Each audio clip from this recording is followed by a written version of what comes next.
What's up, everybody? My name's Chance, and today we're going to be diving into a Temur Obosh adventure deck. That's right, it's a mouthful, and it is a board full. I'm telling you right now, we get to play Genesis Ultimatum, we get to play Terror of the Peaks, and most importantly, we get to play some Obosh action, which means we're going to be doubling the damage of our Terror of the Peaks. What? Now, all this, it's beautiful, it's nice, but it doesn't mean a thing if it's not performing well. This deck has been in the top mythic spots for the past week or so, and I'm here to tell you it might be the new rage, the new crave on the ranked ladder. So diving right in, we have one copy of Spike-Filled Hazard, helps you take out stuff while you still have a land to use as well. You got 4 copies of Edgewall Innkeeper. As I did mention, this is a Temur Obosh adventure deck, so of course we need the Innkeeper to be drawing us cards. 1 copy of Glasspool Mimic. This helps in either copying your Obosh if you want just the extra damage proc, because it enters and it deals the damage and whatnot. Anyways, for the most part, you'll be using it on things like Terror or potentially Beanstalk Giants if you already have a Terror down and you want to like re-deal the damage. You get the point. You'll be copying your own creatures. Brazen Borrower allows you to bounce your opponent's stuff while also having a 3/1 that comes in at flash speed, which means it can proc the Terror, keep tempoing your opponent out until you can get ahead, and lastly be a creature. Bonecrusher, we know it, we love it. 2 damage on the instant speed and then a 4/3 on the other side. It is beautiful. Cultivate to help us ramp up. Lovestruck Beast, because again, we're playing an adventure deck, so we get the 1-mana human, which will proc the Terror. We get the 5/5, which again procs Terror, draws this card off Edgewall. All in all, very, very solid.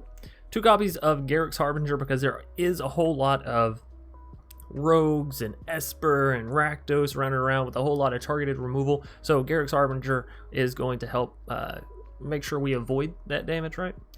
Kazandu Mammoth is probably one of the best flippy floppy lands that has been introduced, and well, it's easy to see why. It's a solid creature and it's a land. Clothius, this card has recently popped up in the meta, and I gotta say I'm super happy to see it. This card, it's so good. Even if nothing's happening, if you and your opponent are in a stalemate, this card will allow you to win just by exiling your opponent's stuff, dealing the damage, healing up, and slowly but surely taking them down, right?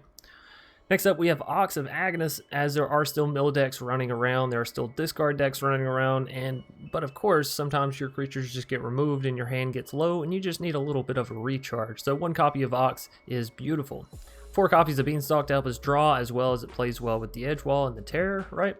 Genesis Ultimatum, as I had mentioned earlier, is a beautiful freaking card. If you have it, play it for sure. If not, maybe don't play the deck, right? This is very big on the Ultimatum, as it allows you to get down the Terror and the Beanstalk and the Ox and all that kind of stuff all in one. And if you manage to get the Obosh down before you get the Genesis Ultimatum off, oh boy. And last but not least, we have 2 copies of the Great Hinge. It is the greatest hinge you've ever seen. It keeps you drawing cards off of your creatures, it keeps you healthy, and it gives you a little extra mana, right? Now, originally this deck was in a best of 3 format, and I think it still performs really well in best of 3. However, we're going to be taking it in best of 1 today, as that is where I generally learn my new decks at. Where I learn my new decks at, and then I'll hop over to best of 3 once I know sort of what is the flavor cards, what could be taken out, what can be added in, that kind of stuff, right? The lands are what the lands are. If you got Pathways, if you got Triomes, if you got Fabled Passages, throw them in. You're going to need them all, right? Anyways, thanks everybody for watching this deck tech breakdown. I know it's a super in-depth video, so what you're really going to want to do is watch all of the gameplay, because this deck has a lot of interactions with it, with the card draw, with the bouncing, with the Terror, with the Genesis. And so to fully grasp how to play it and how to efficiently play it, you should watch all the way through, watch all the matches, and be sure to leave a like down below if you're enjoying the content. Comment if you have any suggestions, questions, or comments, concerns, all that good stuff. Lastly, if you're looking to help support the channel through a free, absolutely free means, hit that subscribe button. We're almost to 10,000 subs.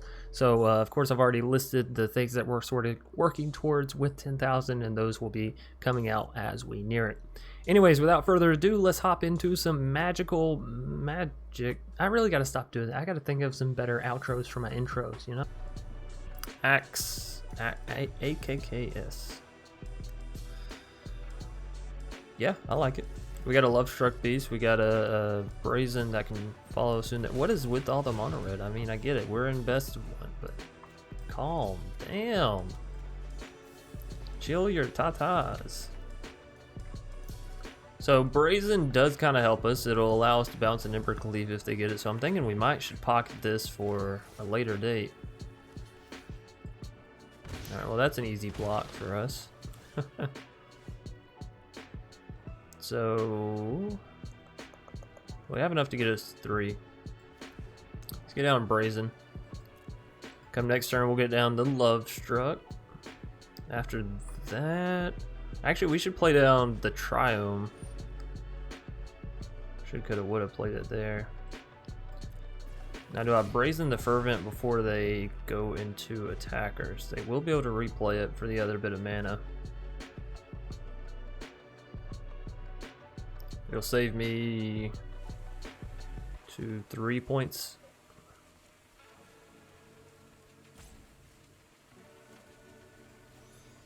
I think so, just because it's good on curve.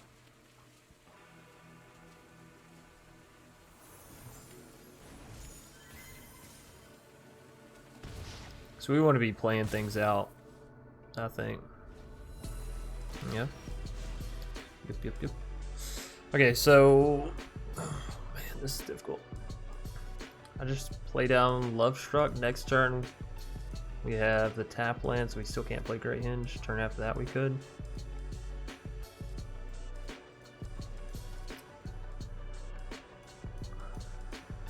We could also just use Bonecrusher. Goodness gracious. We'll get down Love Struck. Yeah, Bone Struck and Love Crusher. That's the new names for them. Now, if we do hit untap, you know, that's our Great Hinge, easy peasy lemon squeezy. But banking that we don't have that good of luck, we'll throw down the Triome. Probably use Bonecrusher. It's mono red. We gotta focus on taking out, yeah, stuff like Robber. See what I mean? But what we can do with this is play it down and still have mana for the Bonecrusher, which I think we actually use now, so they don't even have a chance at getting an Ember Cleave off, right? If they only have 3 creatures, we're all good. We could swing in with Love Struck. We want the defense. So if they have a 1 mana haster here, they could also get down, wow, they could still get down Ember Cleave if they have it.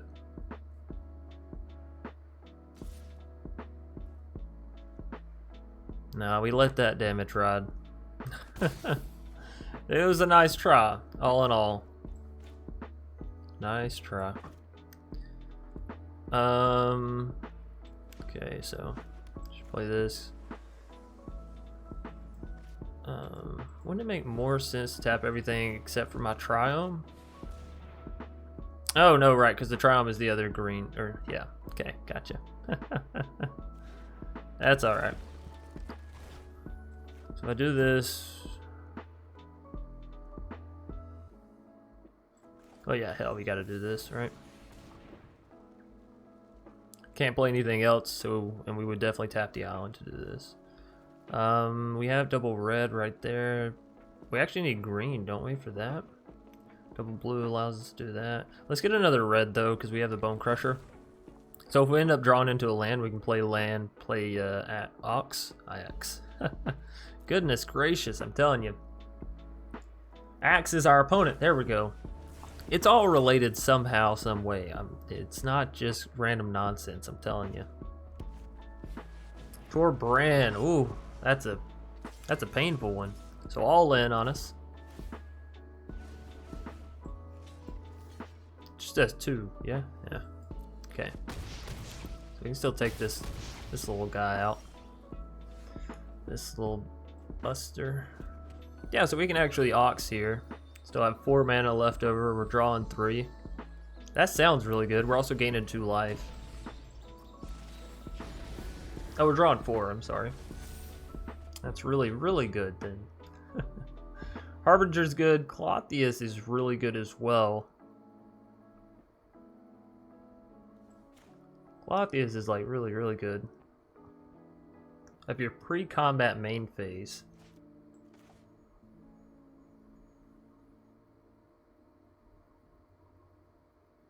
Does that work now?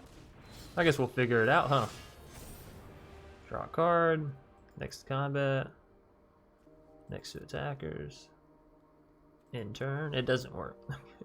The beginning of your pre-combat main phase. Gotcha. So the first main phase, basically. I guess you got to be specific though with magic cards, right? Because what if there's another card that's like something, something, something main phase? You know what I mean? Anywho, we blocked the Goblin Arsonist. It can take out the Ox. We don't care. Now that Ginger Brute, we do care about. Ginger Brute, we care greatly about.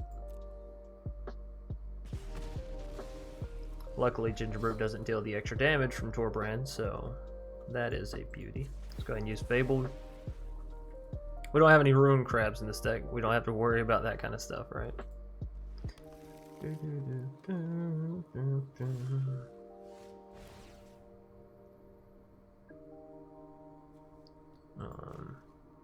Yeah, now we just get to exile.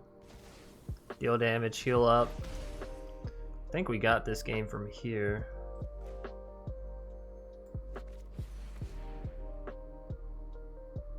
Get down the creatures in our hand first. Yeah, I think we got this. Mono red doesn't stand a chance. We got so much life gain now with the Great Hinge and the Clothius, however you want to say it. We're gonna have tons of creatures coming down, tons of card draw. We just turned Clothius back online.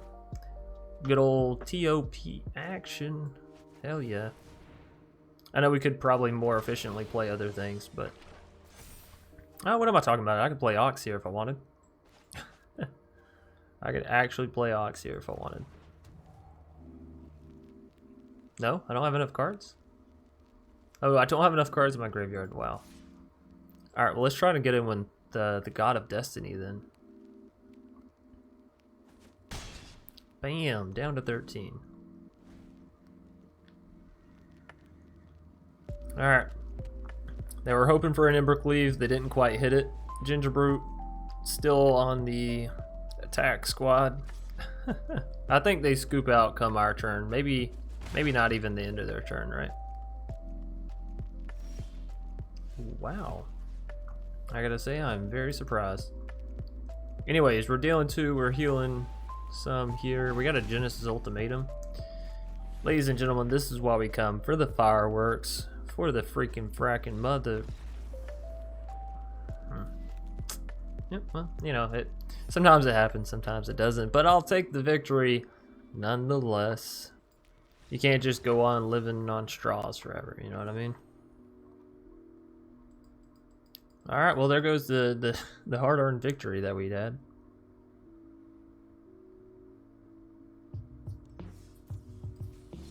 That's fine. So far we've been up against Rakdos, which is very aggro, and Mono Red, which is very aggro, so let's try and see if we can't find a different style of deck to go up against. Asha. Or Ash.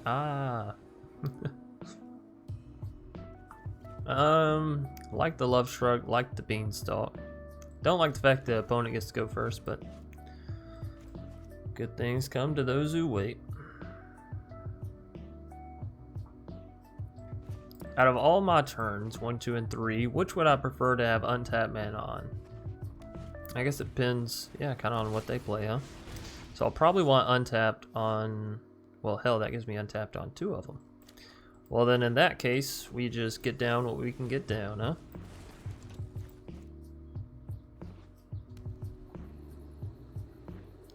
May have a Bonecrusher. They do have a Bonecrusher. Mono red doing some nice stuff.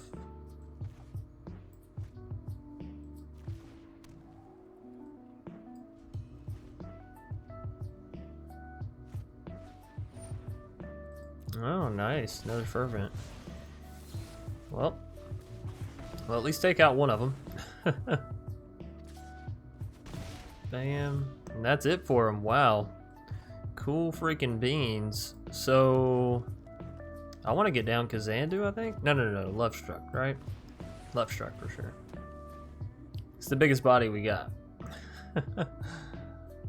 This way, if we can get an untapped on the next turn, we can get down the Great Hinge. No, they're just gonna concede. Whoa. Well, I'll take the free victory. Thank you, Mono Red. Dogs live forever. We faced you the other day. I don't remember if we won. I don't remember what deck we were playing even, but you know, it's cool to see an old friendly face. We're an old foe, I guess. You know, I don't think we were all that friendly during our last encounter. All right, so we got the Edgewall, we got the mammoths, the mammoth, if you will. I'm gonna go ahead and play down a mammoth. This way, next turn we can have that untapped 3 mana that we love oh so much. You can't be mad about it. Spikefield, you know, it happens. It does happen. Robber of the Rich. We have 5 as well, so it's just gonna deal damage. No extra hoo-ha here. No extra hoo-ha. I think we do go ahead and get down red mana as well. Now we have access to every kind of mana. I want to get down the Love Struck, but I think we go Kazandu here, maybe. Because if I hit a land, well, hell.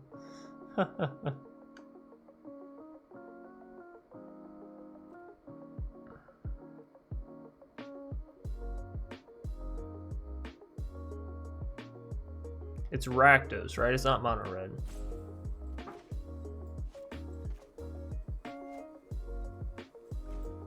Alright, let's just get down to Love Struck. Let's just hard cast it.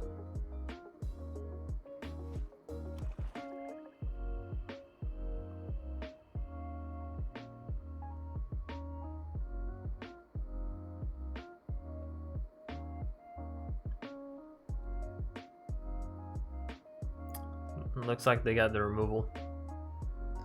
Alright, so we might should have just went for the Cultivate there. Oh, I don't have any basics, motherfucker.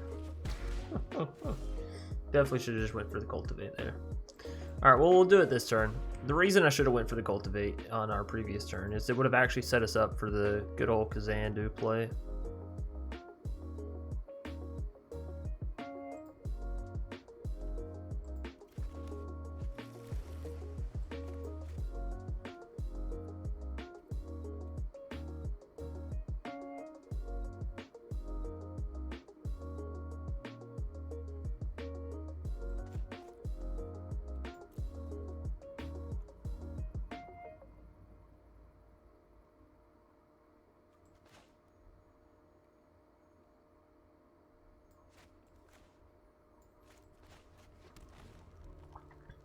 We're gonna get down the forest. This way if I draw into an adventure spell alongside the Kazandu, I can play it, right? Croxus, that's fine. We got 2 Great Henge in hand. We can get rid of 1 for sure. We can afford that, no problemo.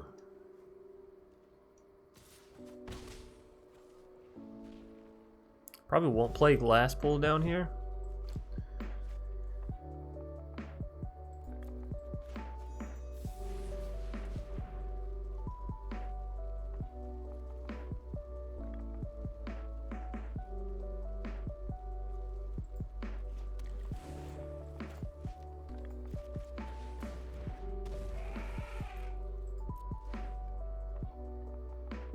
That's why I come our next turn. We can play down Glasspool as a land if Kazandu lives. Although argument could be made that we should have played Glasspool down, because if Kazandu gets removed, then that would have still given us mana for the Beanstalk.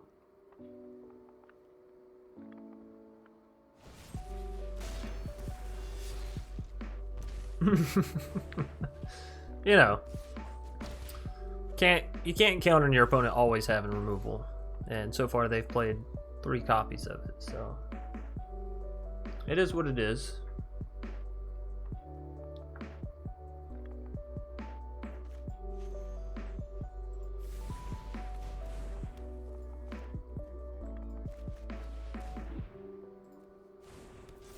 There we go.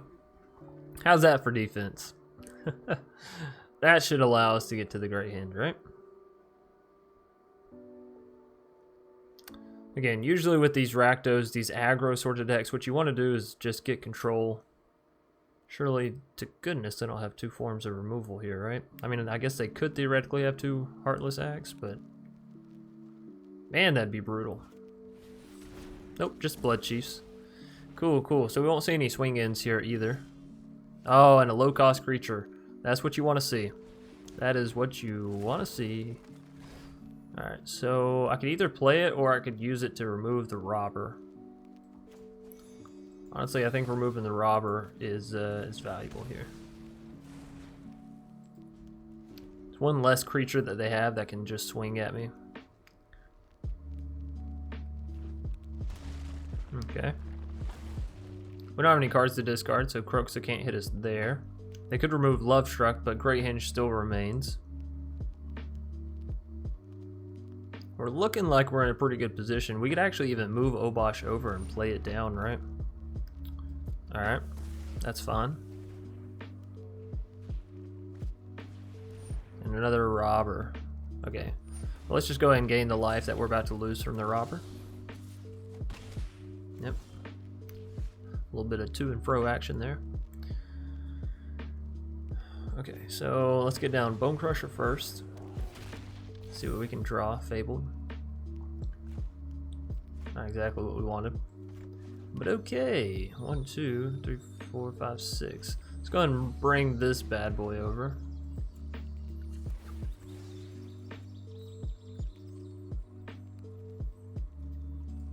I guess we can use for some more red mana. It will help us with the Obosh. Terror at the Peaks, that kind of stuff. Now, if they just hard cast Kroxa here, can they actually? Let me see.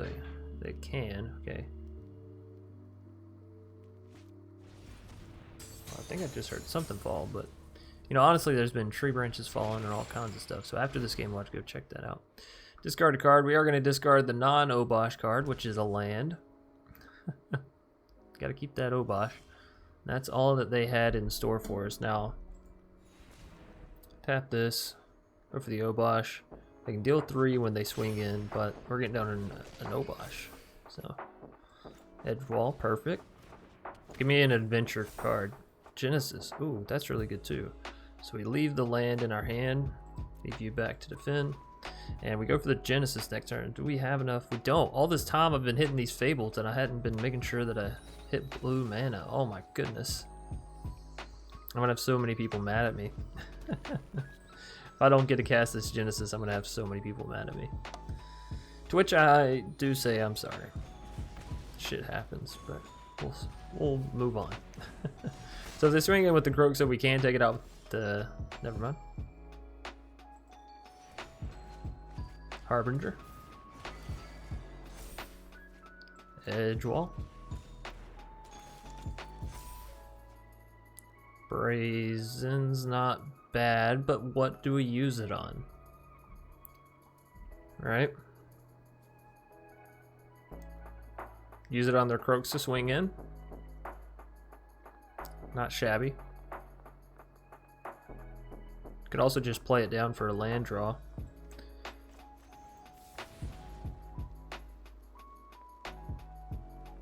Oh, actually we draw twice. It's not too shabby. I think I still want to bounce it though. If I bounce that, they can't attack back with it.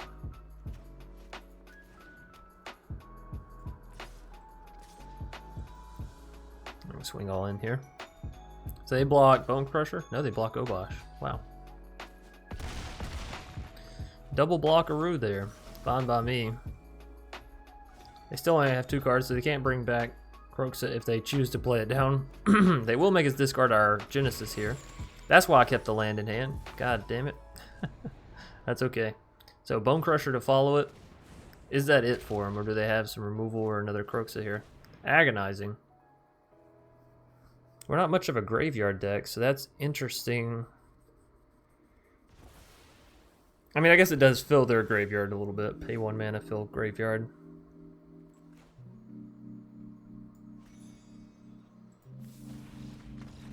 Okay. Dogs live forever. They've seen enough. We had plenty of mana. We had a great hinge. We had the life gain, the creatures.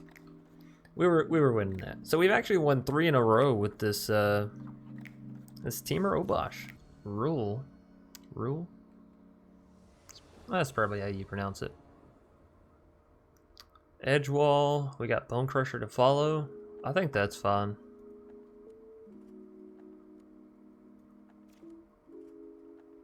It's unfortunate that we have the Glasspool, so we can't like Bonecrusher shock then play Bonecrusher. We're gonna have to decide if we want to shock or use Bonecrusher.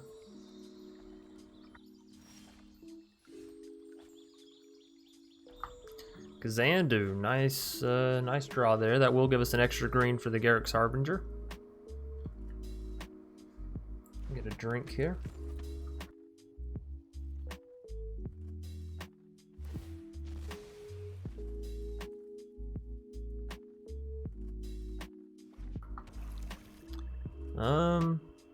Could be Esper, could be Dimir, or Rakdos. Rakdos makes a lot of sense too. Blood Chief's Thirst, that's fine. So then we don't worry about playing down the Bonecrusher, we just worry about using it for the damage, right? Although if I go green... No, I can go green next turn, right. Alright, so this is fine. We'll just hold up mana for Bonecrusher. If they don't play anything, we'll probably still Bonecrusher them to the face because we do plan on playing something next turn. But I'm sure, yeah.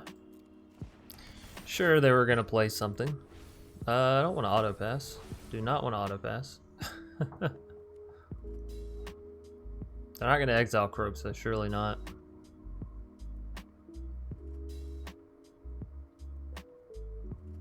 Are they?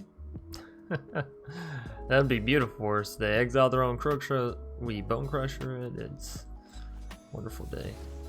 Alright. Like I said, Bonecrusher to the face, and we will get, well, yeah, we still have Fabled, so this is fine.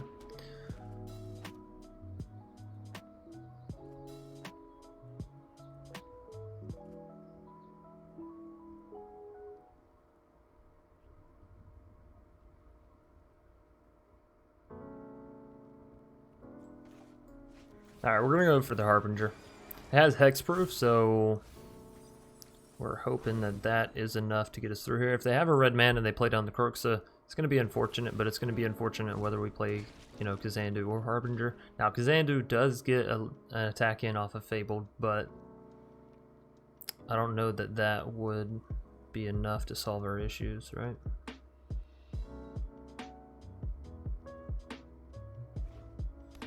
So they are going to get the Cragcrown down. Are we discarding the Mimic here?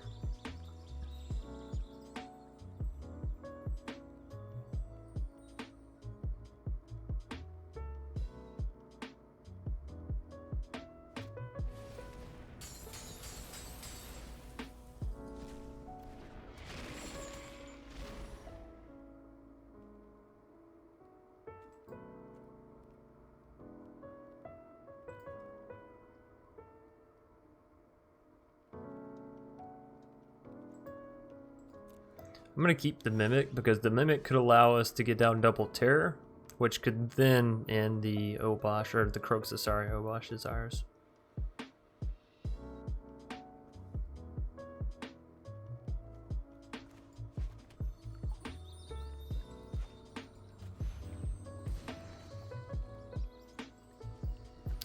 Alright. They're going to swing in. We're going to have to discard the Obosh.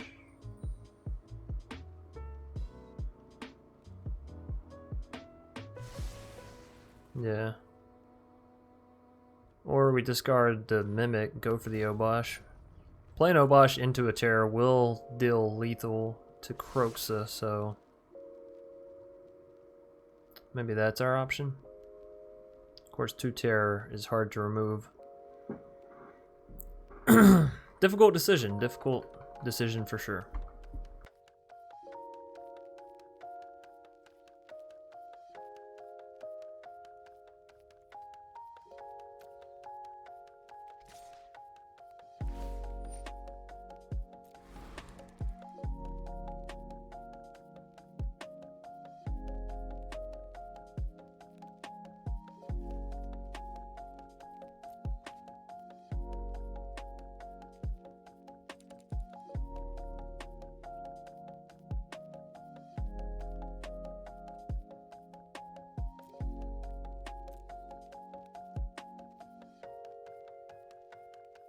Sorry, had to get a cough drop. I keep forgetting that I actually brought them in the house and I have them in the office, so I should start using them.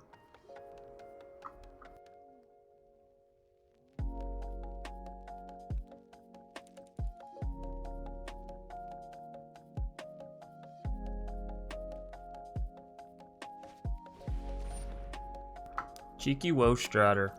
Cheeky little Woe Strider. Alright.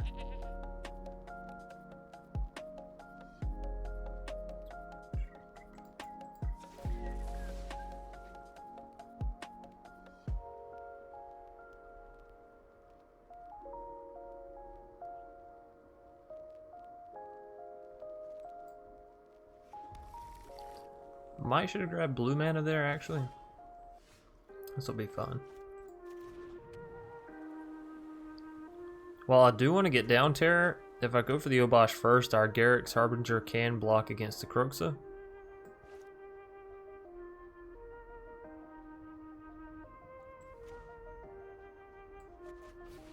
Who am I kidding? It's a freaking Terror of the Peaks, man. It's everything I want to see. Everything I want to see.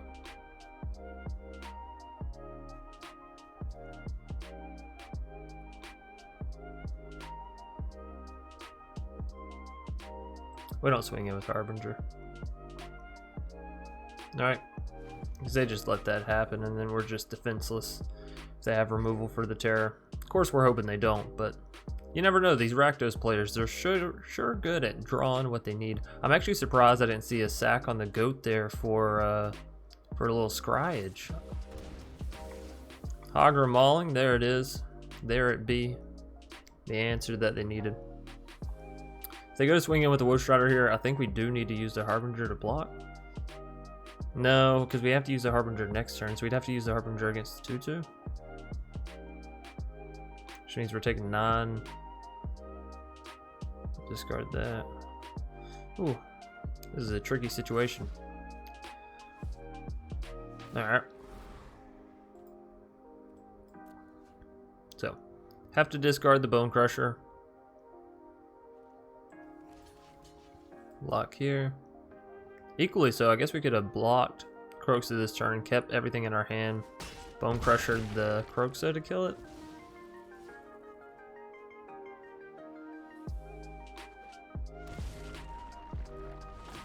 They got another play here? Maybe another Kroxa? Bonecrusher to the face. Oh, yikes. That's pretty much a GG.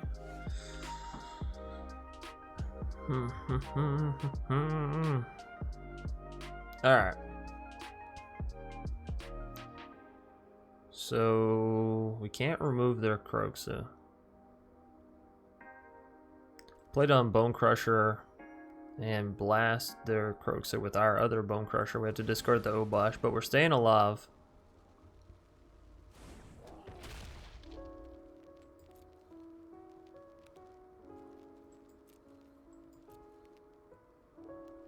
Alrighty, this is our play.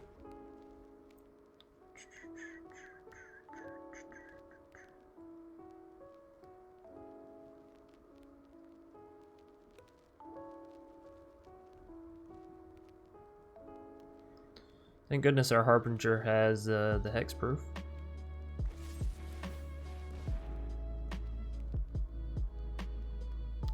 We can't live now, can we?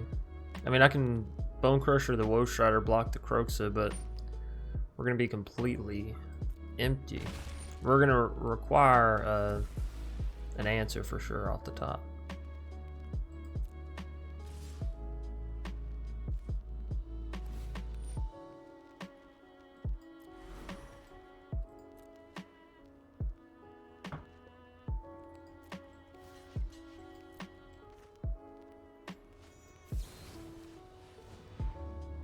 Alright. Well, we have a Bonecrusher to play next turn, but that's about it. We need to get rid of their Kroxa. Need to reestablish board dominance. They are going to finally sacrifice that goat. You hate seeing the scry to the top.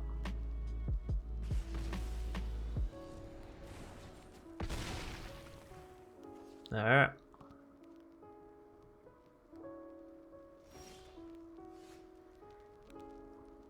Another Bonecrusher, but we'd have to discard it. Yep, not good enough. That's going to be a GG.